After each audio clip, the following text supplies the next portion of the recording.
You're listening to an archived Cabral Concept podcast. After listening to this show, check out the most up-to-date podcasts available at stephencabral.com/podcasts or search directly on iTunes. And now, welcome to the Cabral Concept, where board-certified naturopath and integrative health practitioner Dr. Stephen Cabral shares how he was diagnosed at the age of 17 with a life-altering illness and given no hope for recovery. It was only after studying and traveling all over the world did he discover how to combine ancient Ayurvedic healing practices with state-of-the-art naturopathic and functional medicine to fully rebalance the body and re-energize it with life. It's time to discover how to get well, lose weight, and finally feel alive again. And now, here's your host, Dr. Stephen Cabral. Thanks so much for joining me here today on this Motivation and Mindset Monday. Excited to have you with me here today. I have a topic actually that just came up last week in my practice. I knew that this was something that I wanted to bring to you, to share with you, because I had an amazing 30-minute conversation with a private wellness client where we went deep into well beyond the healing, well beyond the body of what they can be, what they can achieve in their life. And I saw it in them. I saw them make the transformation. I could see it in their eyes as we started to move through this 30-minute consultation. It was a follow-up. They were able to start to see themselves in a different light. This is my goal for literally every single person that I work with in my practice, that my health coaches work with, and that I will be teaching to other practitioners. Yes, I want you to lose the weight, okay? I want you to feel great about yourself, okay? I also want you to get well. I want you to have the energy to then go out and do everything that you always wanted with your life. That's why I say change your body, change your life. But after you do that, after you get well, after you've lost the weight, if that's your choice, and you're starting to feel stronger, right? We know that you're going to live longer at that point. You're a healthier human being. So the goal is this. Then what do we do, right? We ask that question. Then what do we do? And I ask that, and that's because now you actually have more opportunity, right? Because you have your health now.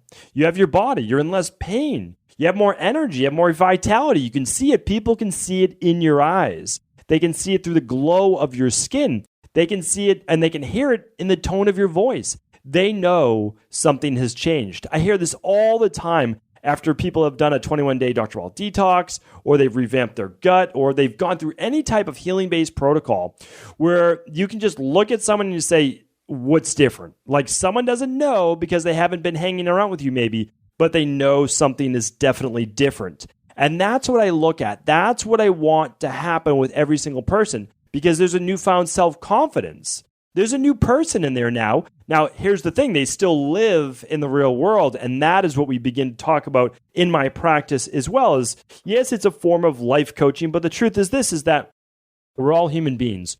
We're trying to figure out our place in this world. What does it mean to be a human being? What does it mean to have this life? And what can we achieve with it? So one of the things that I see is once people got well, or once they've lost the weight and they achieve a goal that they didn't think they were going to be able to achieve, new things start to open up for them. And that's because their thought process begins to change. So this same exact thing happened for me. So 17 years old, I was an angry kid. I was an unhappy kid, all of those things, right? My life was literally going downhill fast. My immune system was shutting down. I was completely dysfunctional. I had hot flashes, swollen glands. I couldn't walk up a flight of stairs without literally having to sit down because my heart rate would go through the roof because I had POTS, and also that my whole body would start to sweat. And my body was just completely out of my control. At least that's what I felt.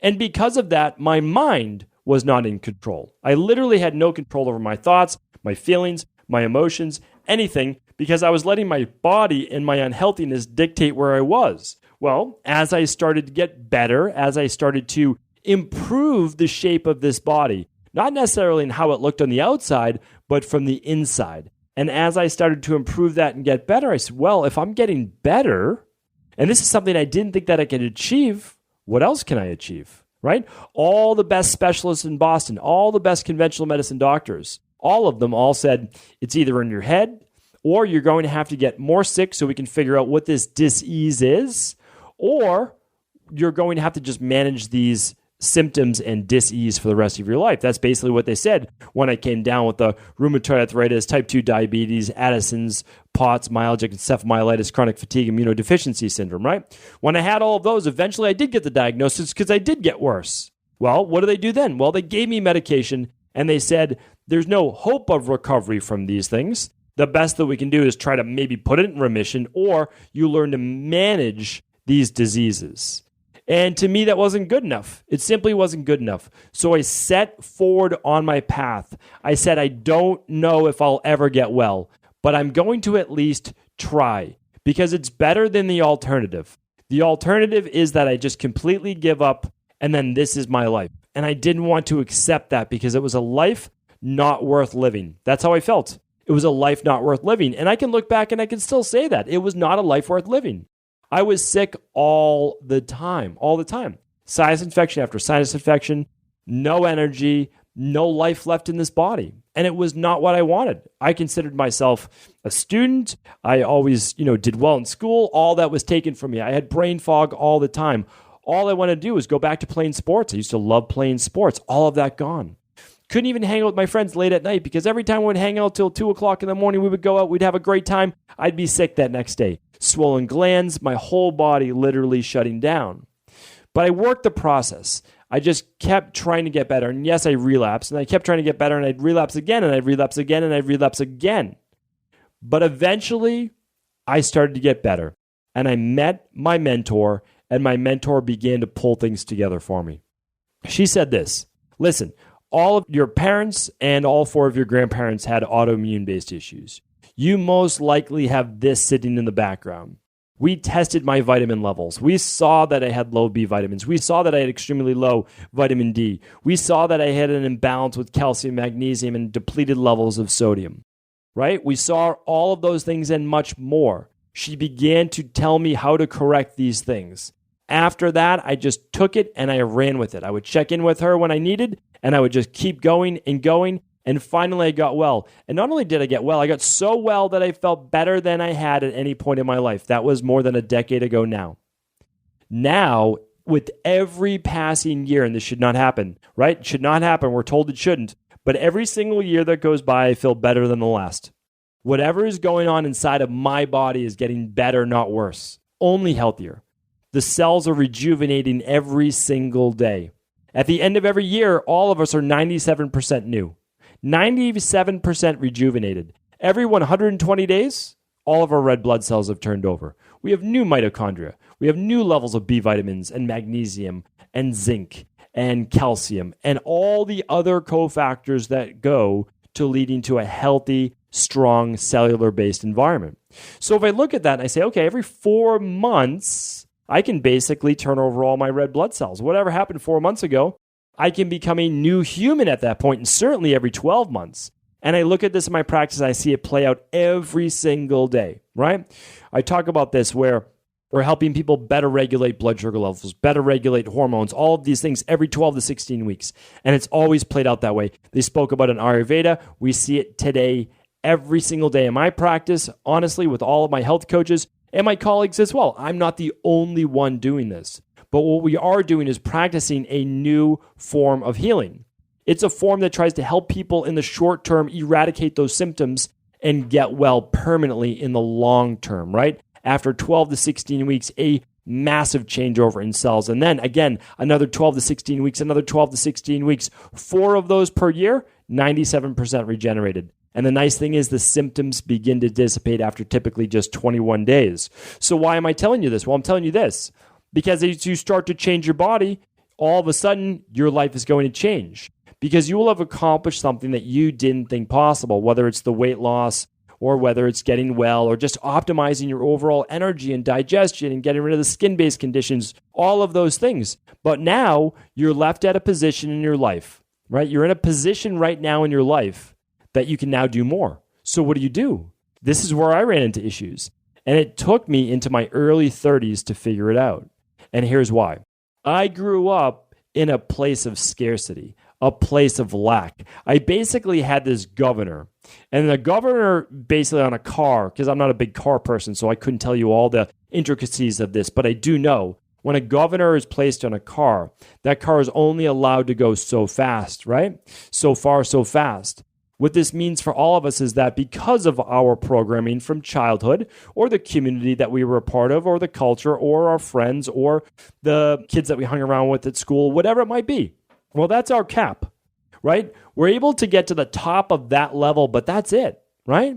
So if you look around you and you're saying to yourself, oh, well, must be nice to have that career, must be nice to be in a relationship like that, must be nice to have that level of spirituality and basically security, safety that you feel in your life with this, your place in the universe.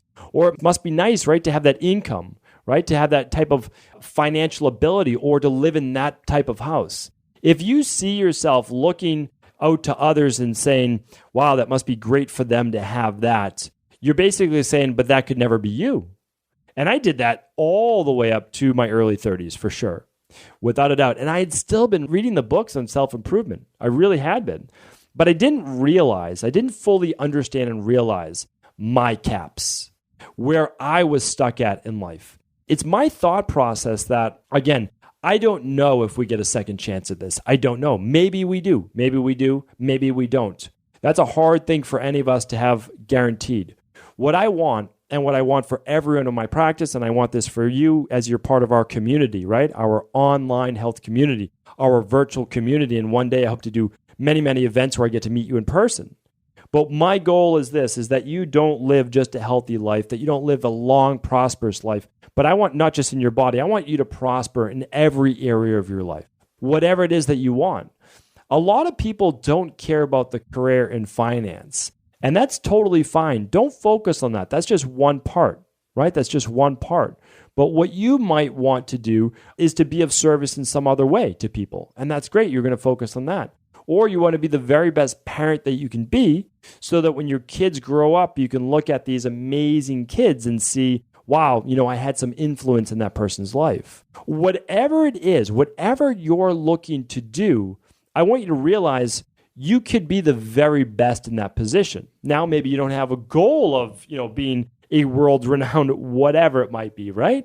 But your goal should at least be to take it to the highest level you can get to. That's what I want for people. I don't want you to settle, right? Now, that does not mean that you need to compare yourself to anyone else, nor should you.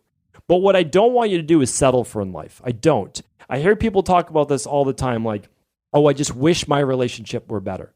Okay, you're wishing your relationship were better. That's good. Now you know, you've realized, you've focused in on what you want to change. But now you don't have to use wishful thinking. You need to ask yourself, what about my relationship do I want to get better? Make it concrete. Why do I have these limiting beliefs that this is as good as it can get? Do I just feel like the other person is being unfair? Or is it possible that we're simply not seeing eye to eye? We both have our own beliefs. How can we begin to bridge that gap? Well, it all starts with this. It starts with believing that there is no cap to your relationship, that you can truly have the very best relationship in the world. Hands down, you can. Because it comes back to what? Well, your beliefs that you can make it happen. If you believe you can make it happen, if you believe that that's at least a possibility, doesn't have to happen tomorrow, next week, or even next month, right? It does not have to happen that way. But if you begin to believe it's a possibility, you can begin to feel those feelings that it's possible, which will then allow you to do what? Take action. And those actions will then be hopefully to open up the communication with your partner to say, listen, this is the type of relationship I'm looking for, that I want for both of us. And you'll lay it out and you'll say, does this sound like something you want as well? And hopefully you've painted a picture so amazing for the two of you, not just for you, but for the two of you, because it's two people in a relationship, that they say, that's absolutely what I'm looking for as well. And then you say, I know we're not going to be able to maybe figure this out tonight, tomorrow, or this week, but can we at least talk about other things that we can do to make our relationship great? What are your non-negotiables? What are my non-negotiables? How can we work together on that? And as you begin to just start the dialogue, the both of you can see your new level of commitment. Now that you have that new level of commitment, anything is possible. And you've opened up the dialogue. That's the hardest part. Other things I see as well, and I see this all the time, literally all the time. People are, they're in a career they don't like. They want to be in a new career. They want to be helping people. They got better. Someone helped them. They want to help others. They want to become a health coach, for instance. Well, what do? They've already put all this time, all this money. They've invested all this into this career. Well, the problem is this. Life is long, and you're going to spend the next 30 years in a career that you don't love, right? Or even 2 decades, or even a decade. A decade more you could be doing what you love. Even if it's part-time, I tell people, listen, everyone has to pay the bills. I understand that. Doesn't mean you can quit your job tomorrow. Not everyone is financially able to do that. But what if you could keep your job? What if you can even cut back 1 day a week and focus your time on studying for whatever it is that you're looking to do next? Or what if you could work a little bit before work, during lunch, in your car if you have to, at a coffee shop? Or what about after work? Can you spare an extra hour or 2 hours after work in order to study for whatever the next certification, degree, or whatever it might be? And then that gives you that new, renewed excitement for life because you're starting to follow your passions. You're starting to follow the things that invigorate you. It's one of the clear signs I've found for what I should be doing in life. I realize that anything that energizes me means that I'm most likely on the right path. And anything that I kind of draw back from wanting to do, right? That I'm like, that doesn't feel right. That means I'm not on the right path. That means using your gut, using your intuition. It can guide you for what you should be doing in life. Now, sometimes there's a little nervous pit in your stomach, and that's that governor I spoke about before. You're excited about the opportunity. You're excited about meeting the person or meeting the coach or going after a new career, whatever it might be. You're excited about that, but you feel that queasiness like, oh no, this is going to be something new. That's not a bad thing, but that is the level of your comfort zone. You are about to step out of your comfort zone, right? You're about to ask for the raise at work or step up for the new position or go for the certification or talk to that person you've always wanted to speak with, right? And that gives you that level of, I don't know if I should do this or not. And that's your body saying, hey, listen, let's stay safe. Let's stay in this little community that we have right here and let's not step outside of that. Well, here's the problem. That leads to regret because no doubt, 2 years from now, 5 years from now, the end of your life, you're going to look back and say, I wish that I did that. I wish that I spoke with that person. I wish I ended up doing that for my career. I wish I made the transition. Whatever it might be, remember, we can't have regrets. There are a lot of things in life that we would like to do.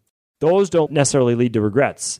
But the things in life that keep coming back to you, they keep drawing back to you, they keep popping in your head, they won't go away. That's how I look at it. They won't go away. It's a sign that deep down, that's a part of who you are. And if you take that away, if you deprive yourself of that, that's what's going to lead to the unhappiness. Now, listen, I'll tell you right now, I have some type of obstacle or struggle or something in my day every single day. Every single day. There's not a day that goes by. And that's because I've realized right now that I'm actually happiest when I'm pushing my limits, when I'm literally trying new things, when I'm moving forward, even if I'm not successful that day, because I know that if I've never encountered it before, I'm most likely going to go through some trials, some tribulations, and some errors. And I understand that now. I understand that success is certainly not a straight line. It's a zigzag, back and forth, to eventually you learn enough about what you need to know in order to achieve that goal. I mean, it's always been a big thing for me, but I was never able to honestly have the self-confidence when I was younger to do a lot of things that were necessarily out of my comfort zone. I could do things that I already was good at because I was already good at them, so it wasn't really outside of my comfort zone. So I kind of stuck to that. But as I started to move outside of my comfort zone, I began to realize, though, that there's a lot more to life. I began to feel a lot more enrichment in life. And the truth is that even when I wasn't great at something, when I accomplished that goal, even if it was at a beginner level, I actually felt really proud of myself. I felt much better. It started to build that self-confidence that I could do things outside of who I already was. Remember, I was a kid growing up in Medford, Massachusetts, right? When we look at that, well, what are you going to be? Well, you're going to be anything your parents did at that level, maybe just a little bit more, or you're going to do anything that your friends or community are doing, and you're just going to stay within that circle, and that's it. And there's actually nothing wrong with that. There's absolutely nothing wrong with that. If that is what you aspire to, if that makes you happy, I'm all for that. All I'm looking to do is bring people to that level of happiness that they want in life. But there are a lot of other people out there right now that want to see more to the world, that they want to have a bigger piece of the world. Meaning they want to be able to meet more people. They want to be able to learn more things. They want to be able to soak up of as much of life as they can. And that means have, for them, the best of everything that they want. And I don't believe that's selfish, and I don't believe it's materialistic. And if you look at all the religious teachings like I have, and if you look at all the Eastern-based philosophies, none of that is selfish-based as long as you are doing things to serve others, which brings them such great value that more value is then bestowed upon you. I'm such a huge believer in the law of reciprocity. I don't want anything in my life if I'm not giving more. That's it. I want to give more than I get. That's it. And that way I don't feel also like I owe anything to anybody. I really don't. If I'm always giving my all, I can't give more than that. That's it. I try to give my all to my family. I try to give my all to my parents. I try to give my all to my work, to my team, to my clients, to everyone. It doesn't mean that it's perfect. It's certainly not perfect. I'm not always perfect with my family. And I'm certainly not always perfect with everyone on my team. I'm just not always perfect because I'm not a perfect human being. But at each individual day and moment, I'm trying to give my all at that time. And if I can do that, I can at least look back, and yes, I can make some apologies for when I wasn't perfect, and I do, right? But I can look back and I said, listen, I am always trying to do my best. It's imperfectly good, but that is my best. And because of that, I really feel like this is it. This is what I'm doing. I am serving to the best of my ability. Now, because of that, if I get value back in terms of how I feel emotionally, or in terms of my career, or financially, or opportunity-wise, then great. I'm not asking for it, but I'm visualizing what I want. And if I'm able to provide that service, then it may come back to me. Now, if it doesn't, I look at it this way. I look at it as, listen, I simply haven't provided a great enough service yet. I love using that word yet. It has not happened yet. It will if it's important enough to me. Right? If it's important enough to me, then I will still continue to make it happen. And that's what I'm trying to share with people in my practice, meaning that not everything in life is super important to you. Right now, where I'm at right now, honestly, some of the biggest things that are important to me is just trying to get out my message about natural health and healing. For whatever reason, when I talk about it, whether it's on a podcast, flying all around the US, speaking about it on other video-based podcasts or interview-based podcasts, it gives me more energy than anything else. That's it. I feel amazing when I talk about it. And because I feel amazing when I'm talking about it, I feel like I'm on the right path. Is the Cabral Concept the biggest podcast in the world in health? No, it's not. But every time I talk about it, I feel like I'm reaching my audience, my people, the people that believe in what we believe in, right? That there's a healing hope for everyone, that everyone can find the answer that they're looking for. That if you struggle to lose weight, you can lose the weight. If you're struggling to get well, you can get well. And the same thing with living longer, stronger, that it's not enough just to age and to say, oh, well, I'm turning 50 now. Here's the aches and the pains. No, that's not the way that it has to be. You've been told that by the media, but that's not necessarily the truth. Let that be someone else's truth. This is what I'm talking about. That's the governor. In my family, when, my parents and their friends get together, what do they talk about? They talk about their doctor's appointments. They talk about how this is hurting them, that this is breaking down. Listen, that doesn't have to be your reality. It doesn't. My body should be breaking down, right? It had already broken down when I was 17. Shouldn't be better now. Not 20 plus years later. Shouldn't be better now, but it is, right? Don't let your current reality be your eventual state. Things can change for you, and they will. Now, what I'm saying right now is that's the path that I'm on. That's the path that's giving me the most joy, the most happiness, and I want to do more of it. It's why I'm telling you, and why I believe this, that Think about anything. I always talk about career, relationships, spirituality, your body, and your health. And I want you to focus in on an area. And I want you to think about, what are your limiting beliefs?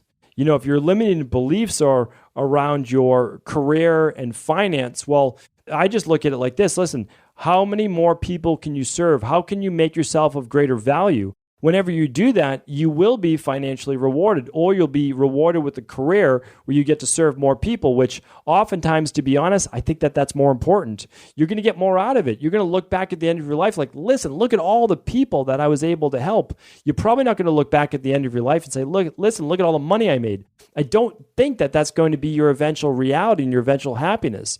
And the same with, I would say, your overall health. Like, let's say you don't have your health. Well, the first thing is visualize and believing that there is more for you. There is more for you because you can simply look online. You can look anywhere now and you can say, listen, this person had the same exact dis-ease of the body that I did, and they got better, right? Someone with alopecia. Okay, you may have lost all your hair, whatever it might be. Has anyone ever gotten it back? If the answer is yes, why not you then? Why not you? Why is that governor? Why is that cap set that you can't heal as well? You can. And again, going back to that relationship, why can't you be in the best relationship possible? No relationship will ever be perfect. I don't think that it's supposed to be perfect. You're two different people. You're trying to balance each other. You're in a relationship. You come from different backgrounds, but it can be the absolute best relationship possible, that the two of you can thrive together, that you can be a support system for each other. So what I want you to think about is this. What area of your life would you like more in? Not from a selfish standpoint, because I've already told you the answer. The answer is being able to serve to a greater degree. How can you serve in your relationship to a greater degree, your career, your own body? Serving your own body for health means this. It means doing the right things for your body in order to put it in the position to heal. Because no doctor, no health coach, no anyone can heal you. You need to put your body in the position to heal. That means removing those toxicities and replacing the deficiencies. Then get out of the way, move right out of the way, and let your body begin to heal itself. But that also goes with the mind as well. And that's what we're talking about every single Mindset and Motivation Monday. How can you begin to believe a little bit deeper, right? To visualize a little bit more in your life. That's what I want for you. I want you to be able to live the most amazing life possible, have all the health, have all the happiness in the world. Thanks so much for tuning in to another Motivation and Mindset Monday. I truly appreciate you. If this show helped you, please do feel free to pass it along to anyone else it may serve. Did you know that the body really only becomes sick or imbalanced in only two ways? Over time, you become deficient in vital nutrients, and you also accumulate toxins internally and from the environment. As those nutrients diminish and you increase your total toxic load, your body then begins to show the first signs of dis-ease. It's actually quite predictable, and the good news is that if we know how you began to fill up that proverbial rain barrel, we also know how to empty it to begin the healing process. I was fortunate enough to learn this ancient healing process from my mentor after suffering from debilitating diseases for close to a decade. It was only when I began to implement these techniques did I finally overcome my illnesses and go on to live a life of energy and vitality that I now enjoy. I'd like to share with you now what I discovered after traveling all over the world and how to combine the best of ancient healing wisdom with state-of-the-art science. Allow me to teach you exactly how I've been able to help over 250,000 people to empty their rain barrel and begin to transform their body and lives into what they've always hoped they could be. To get your copy of the international bestseller, The Rain Barrel Effect, simply go to stephencabral.com/rainbarrel.